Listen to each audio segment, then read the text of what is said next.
I'm sitting in my living room in Jerusalem with Nehemiah Gordon, and I read Matthew 23, 2 and 3, in which Yeshua says, the scribes and Pharisees sit in Moses' seat, all there whatsoever they bid you to observe, that observe and do.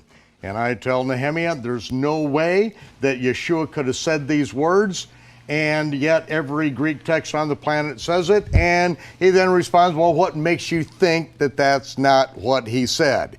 And so we spent a couple hours going through Matthew, Mark, Luke, and John, and seeing so many examples of him actually in violation of the very things that he purportedly is saying that we have to keep and do. Or at least as it reads in the Greek. And I want to explain to the audience, why is it that I asked you that question? What makes you think that? I encounter a lot of people who will have a doctrine, and they've decided before they ever read any text or anything, this is what Jesus taught, or this is what Moses taught, and then they open up the book to look for proof for it. I don't accept that. I say, if you're going to tell me that Yeshua didn't say that, prove it to me. I mean, I'm not a Messianic, I'm not a Christian, but if you're going to tell me he didn't say to obey the Pharisees, every single thing the Pharisees, and it's great. He goes on, he talks about even the things they don't do themselves. They may not even put on the right shoe first in the morning. Nobody really does that, except, you know, maybe the most extreme for they say and they do not do. Exactly. Yeah. So the point is, my point to you was, show me in the text where he says things that are contrary to obeying the Pharisees. Because I've heard some Hebrew roots people make some really strong arguments, not really strong, but they'll bring the verse in Matthew and 5 and in the Sermon on the Mount, or 6, wherever it is, where it talks about, you know, he says, if you're not more righteous than the Pharisees, well, maybe that means you should be a Pharisee and be more righteous in their way. It doesn't necessarily mean that, but could mean that. Yeah, it definitely doesn't. But anyway, that's so their interpretation. I wanted of it. something more direct and definitive, and you brought me Matthew 15, which is, it's just so clear when I read it.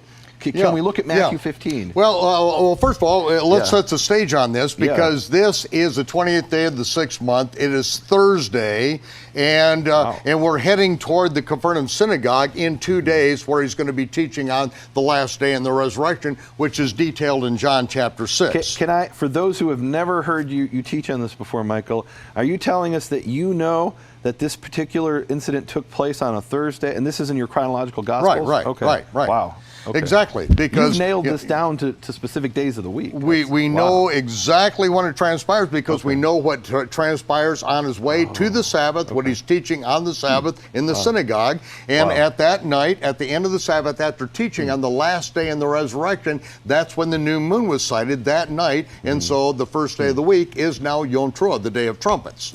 And so he's in the synagogue the next day with all these people.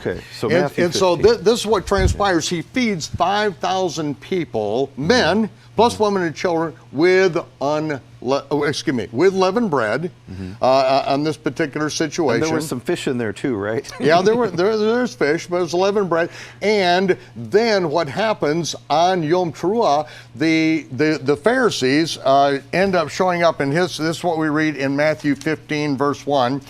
Then came to Jesus, Yeshua, scribes and Pharisees, which were from Jerusalem, and they said to him, why do your disciples, which again, we're talking thousands and thousands that have been following him, okay? We're not talking the 12 sent ones, apostles. We're talking about all these disciples. Why do your disciples transgress the tradition of the elders, for they wash not their hands when they eat bread? Okay?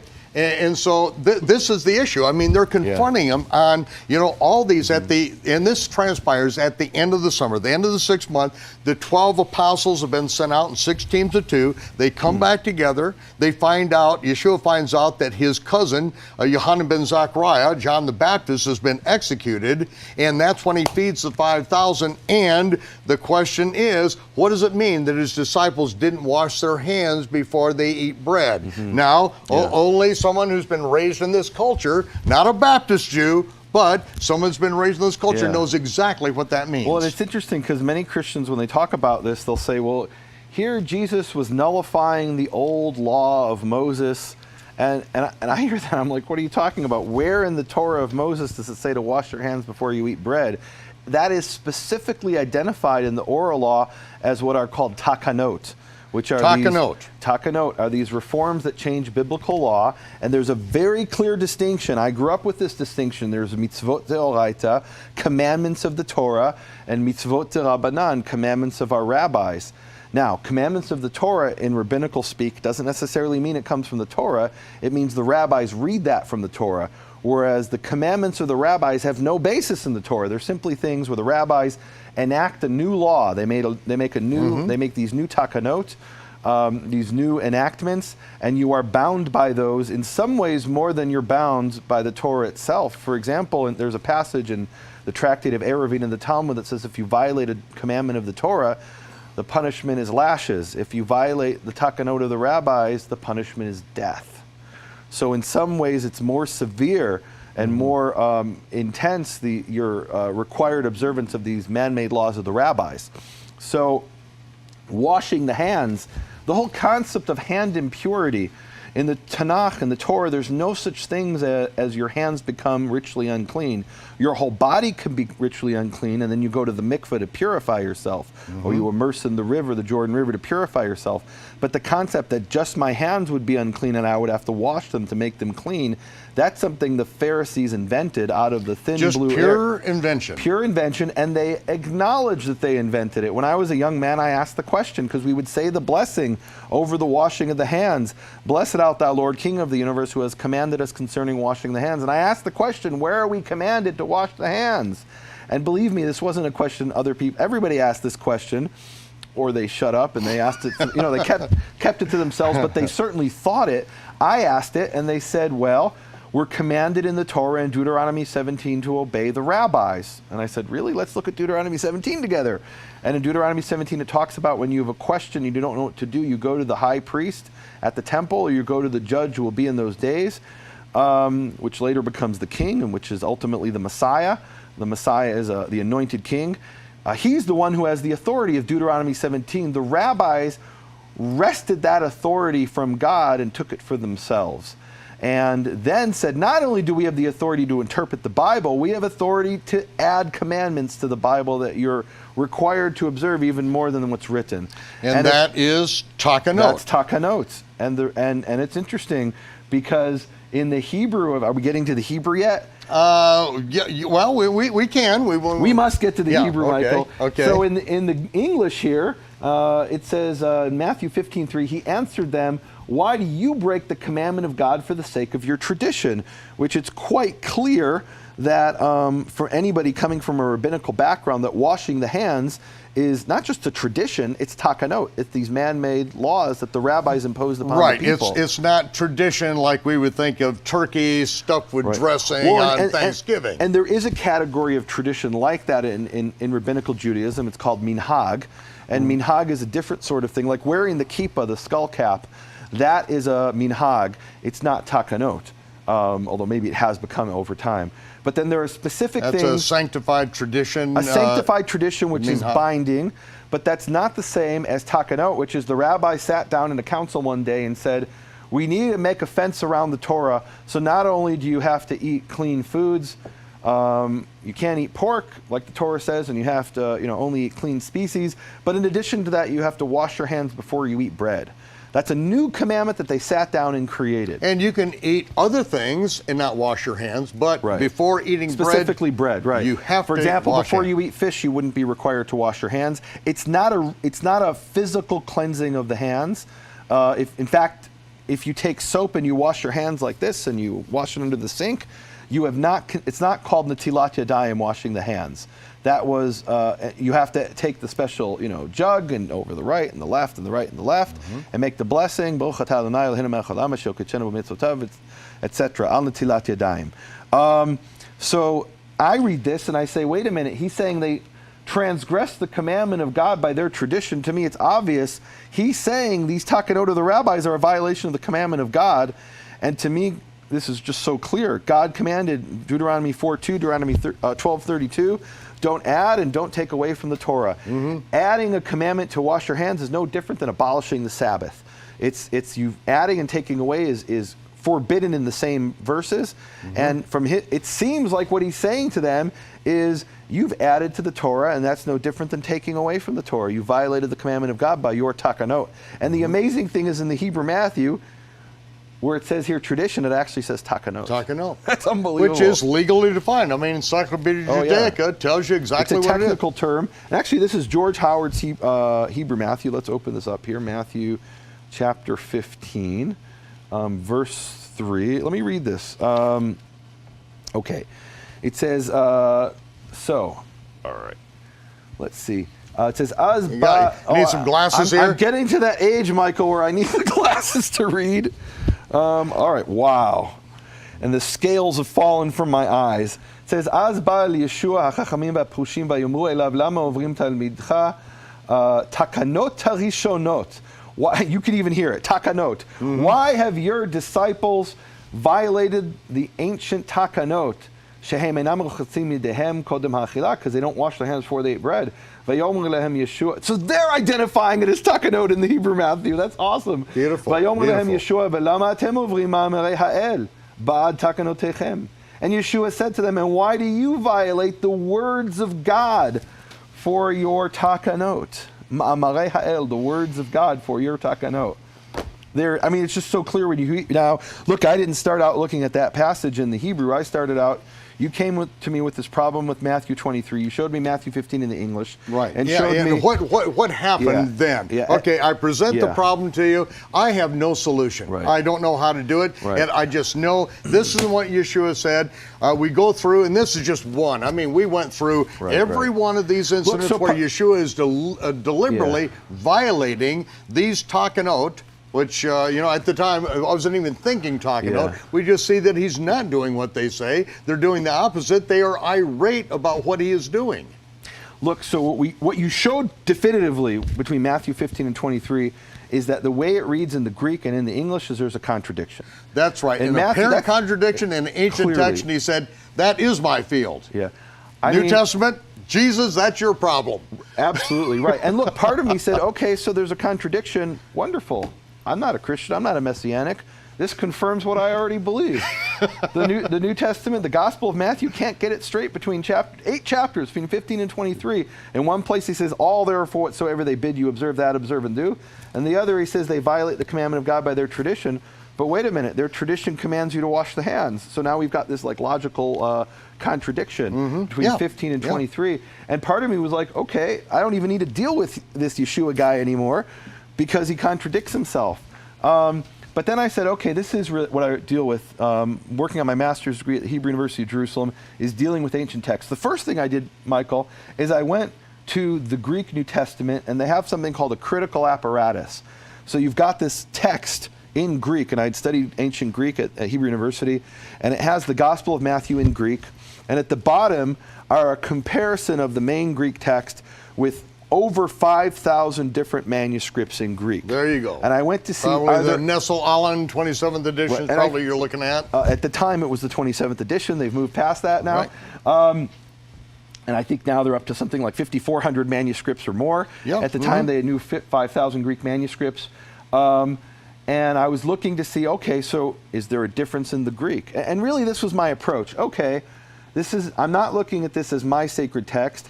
But and this is something I already told you, but you're not taking my word for anything, which that's what I appreciate. It's like, okay, I'm going to look at it myself. Yeah.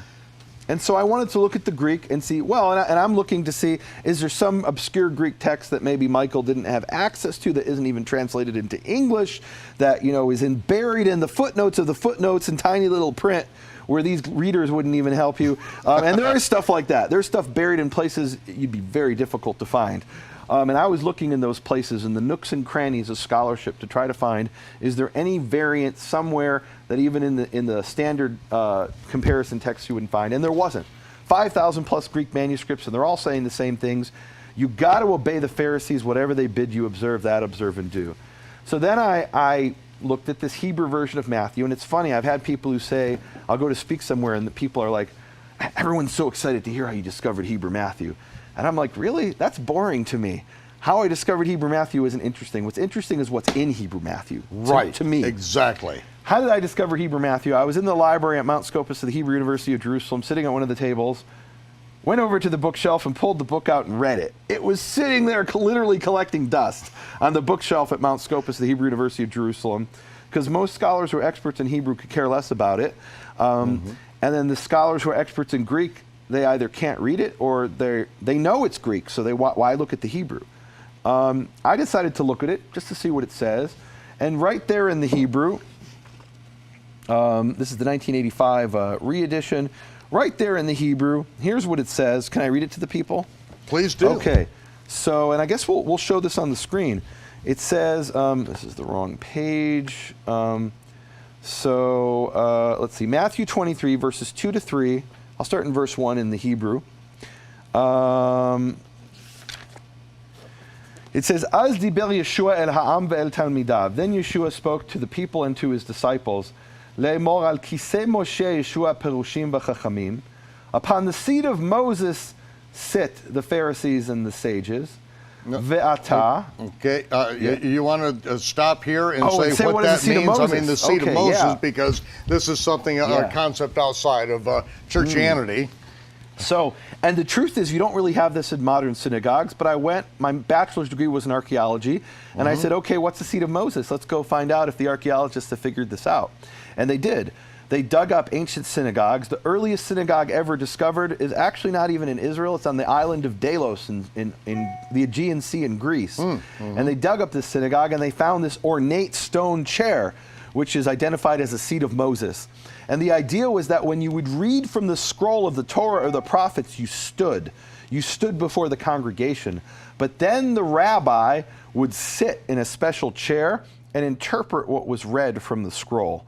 And that interpretation was being spoken from the seat of Moses. And you have parallels to this in rabbinical literature. Mosaic authority, what he says. They had Mosaic authority. And this is talked about in the Mishnah, that if you defy what the rabbis teach, you are defying Moses himself, even if what they say contradicts Moses, because they have the Mosaic authority to interpret and even reinterpret what it says in that scroll, the scroll that was read standing. And they could make takanot from that seat. Absolutely. They've been given the authority by sitting in the seat of Moses. And he seems to be affirming this in both the Hebrew and the Greek. They sit upon the seat of Moses, but then in the Hebrew he says something very interesting.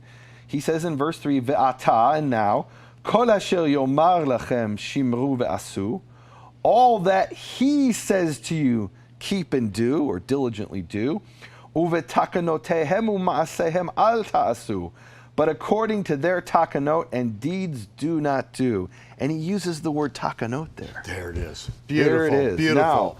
Now, just from that word takanot, it's just so powerful. Yeah. It's the same contrast as in Matthew 15 and now between the takanot and the Word of God. And we have continuity with everything Yeshua does, everything he teaches his disciples to teach. I've got to admit, I was a little uncomfortable with this, because what I'm supposed to do for my Jewish tradition is find all the places Jesus contradicts himself, find all the places where the New Testament is inconsistent.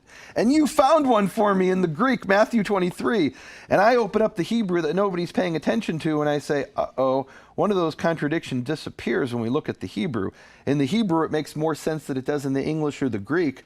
And I mean, I didn't hesitate. This is true. I've got to share it. I certainly had to share it with you. Yeah, and I was hoping you would share it with other people, but you insisted I do it. Well, and, this is it was such a big thing. It wasn't just that, okay, I'm not the Hebrew scholar. Yeah. It's just that, okay, I'm raised in the Christian world, okay? Yeah. And if I say this, it sounds like I am, anti-Jewish, anti-rabbi. Well, this is the bait and switch.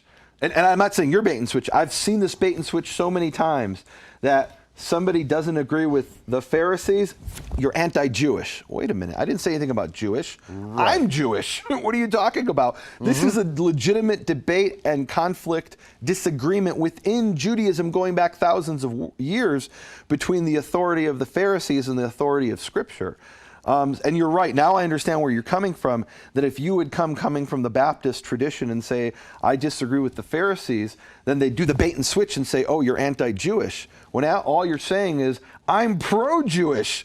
This is what Scripture, with the Creator of the universe, taught to the Jewish people, the God of Israel. Right. It's what Yeshua calls here in the Hebrew Ma'amarei Ha'el, the words of God, as opposed to the Takanot, these binding man-made enactments of the rabbis. So here's the key word, though, in the Hebrew. The word is yomar. We'll show this on the screen. Yomar means he says, or it's a continuous action. He says, Right, whatever, and so it's a relative pronoun that goes directly back to Moses. So it's Moses. Now, the interesting thing is there's 28 manuscripts of Hebrew Matthew, and some of the manuscripts of Hebrew Matthew, Howard said had been corrected according to the Greek. In other words, you had some Jewish scribe who was copying Matthew and saw there was something different from the Greek, and he said, if this is found out, we could get in trouble. If the Christians find out we have a copy of Matthew that differs from theirs, we're going to get burned at the stake. So there's a process of correcting it over time that Howard talked about back in 1987.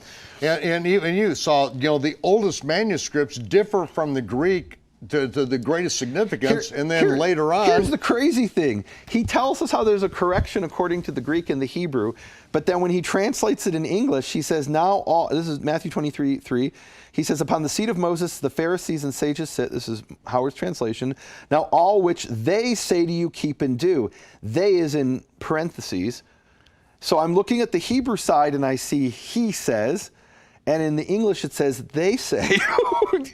And it's literally the difference between the left side and the right side. So I said, I need to go look at the manuscripts. I can't trust this printed book. If the printed book has one thing in Hebrew and a different thing in English, and I end up finding 2 of Howard's 9 manuscripts have he says, and then 2 more that Howard didn't even know about and doesn't mention also have he says, and I want to show these to the people right now. Okay. I've never shown these publicly as far as I can remember. Okay, so we're on going to your show them on the screen. screen. And here we have 2 manuscripts. One of them is from the Biblioteca Casanatensa, which is in Rome. And look, so if Howard wanted to see this manuscript, he would have had to go on a plane to Rome and say, do you have a copy of the Gospel of Matthew in Hebrew? And maybe they'd say yes, maybe they say no. They might not have known. Right. That is if he even knew to go to that library. I was able to go to the library at Givat Ram in Jerusalem, the National Library, and see this manuscript within a matter of 5 minutes and look at it. And I have it here on my computer screen. I'm going to share it with the people. And it says here in the Hebrew exactly actually what it says in Howard's Hebrew as well. It says, Az diber Yeshua el ha'am ve'el talmidav le'emor al kisei Moshe Yeshua perushim v'chachamim ve'ata kol asher yomar lachem shimru v'asu u'v'takanotehem u'ma'asem al tasu. All that he says to you, you shall diligently do. There it is in a 3rd manuscript. This one Howard didn't even know about. And then there's a 4th manuscript from Livorno, which is a place in Italy as well, where they had a Jewish museum and synagogue there. And they have this manuscript, and it says the same thing here, Yomar. And the interesting thing is I contacted this community, Jewish place in Livorno, Italy, and I said, I have this photograph of the manuscripts. It's not the best quality. Can you send me better photographs? And they told me they can't find the manuscript. They lent it to some professor years ago, and he never returned it. The manuscript they lent, and the guy took it home. Oh, my and as far goodness. as they know, it's in this guy's house. And I tried contacting him; he doesn't know English. So anyway, he may still have it. So but we have a photograph of this manuscript in Jerusalem. And I have one on my computer. So. That is how far and far-reaching this is, and to dig these things out. Yep. And there it was. So this is the answer right there. Right. Because now it's consistent. Do what Moses says to do. And you have Don't follow their talking note. That's Yeshua's message. Yeah. If you're going to boil it down, the first Sermon on the Mount is say the scribes and Pharisees say this, I say that. And then now the final one is that, don't follow their talking note. Yeah. Do what Moses says to do. Who's listening to the prophet, though? Yeah. Who's listening to him? No, we make up our celestial Santa Claus, Jesus. Well, for me, here's what's powerful about this solution to Matthew 23 and Matthew 15. People have come up with all kinds of theories. People have, commentaries and theories. But here it is in black and white. Yeah. Here it is in the manuscript. And you could say, oh, well, no, that manuscript, the Jews changed it and we can't trust them. So you're telling me the rabbi made Yeah, it more... anything the Jews do, got to be wrong. But you're telling me that some Jewish rabbi took the words of Yeshua that contradicted and decided to make them not contradict? That makes no sense. Why would they do that? They would want to emphasize the contradictions that are there in the Greek, not translate them away. And that's what's powerful to me. This isn't a theory. You can disregard this. You can ignore it if you want. But we have 4 manuscripts that have survived that read this reading all that he says to you diligently do. And it's interesting, there was this professor who wrote a whole study, a guy named Horbury, wrote a whole response to Howard, saying how Howard was wrong, and this is in an ancient document. And he says, but we have to admit that there are these ancient readings in the Hebrew Matthew. And then he tries to say they come from some old Latin version that was lost, that came from an ancient Greek version. He's trying to like explain it away through some circuitous route, because he can't deny that there's these ancient Hebrew readings in the Gospel of Matthew that Howard discovered. Right. So. And you cover this in the Hebrew Yeshua versus the Greek Jesus. Yes, this sir. came out of Raiders of the Lost Book. Really, that's where it all started. We did that seminar together, traveling all over the United States. 42 cities. I'll never forget it. Oh yeah. Okay. Yeah. That was a very exciting time. And at the end of it, then you wrote the. Actually, I wrote the book a couple years before that, and we had the book at the when we did the Raiders, when we did that series. And actually, I was going to originally put up the book as a free PDF on the internet. That was my original plan. And I was speaking with this friend of mine who's a Messianic teacher. He said, if you put it up for free on the internet as a PDF, no one will take it seriously. You have to publish it as a book and charge money for it, or people won't assign value to it. And I struggled with that and prayed over it, because I really didn't want to do that. I certainly didn't want to have a book with the word Yeshua in the title. That's a surefire way for me to get tarred and feathered, but I had to do it. You had to, because there's a choice. You can follow the Greek version of what Yeshua says, and that means that you have to obey everything that the Pharisees command you to do and observe, or you can follow the Hebrew Yeshua and actually be obedient to Moses, listen to the prophet who Moses said would come later on. That prophet we must shema, we must hear and obey. He will speak only what he hears from heaven, and this is the introduction of the Hebrew Yeshua. And Nehemiah, our time is over, but would you please put the name of the Almighty upon the people as we close? Yeah, so this is, I love this blessing. I keep coming back to this in my life, the Birkat Kohanim, the priestly blessing. It actually is the oldest passage of any biblical text that survived in these 2 silver scrolls discovered in Jerusalem. Has the Birkat Kohanim. It says, Yevarechecha Yehovah v'yishmerecha. May Yehovah bless you and keep you. Ya'el Yehovah panav elecha v'chuneka. May Yehovah shine his face upon you and be gracious towards you. Yisa Yehovah panav elecha. May Yehovah lift his face towards you. V'yasem lecha shalom. And give you peace. Amen.